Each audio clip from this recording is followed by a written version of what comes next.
Sumuko sa Armed Forces of the Philippines ang 23 miyembro ng Abu Sayyaf Terrorist Group kasunod ng maigting na military operations sa Basilan at Sulu.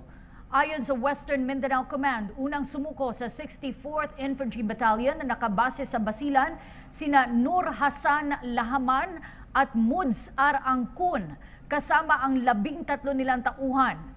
Sumuko naman sa Joint Task Force Basilan ang magkakapatid na bandidong sina Pata Salapudin, Asbi Salapudin, Sayadi Salapudin at RC Salapudin na pawang mga miyembro ng Abu Sayyaf Kidnap for Ransom Gang.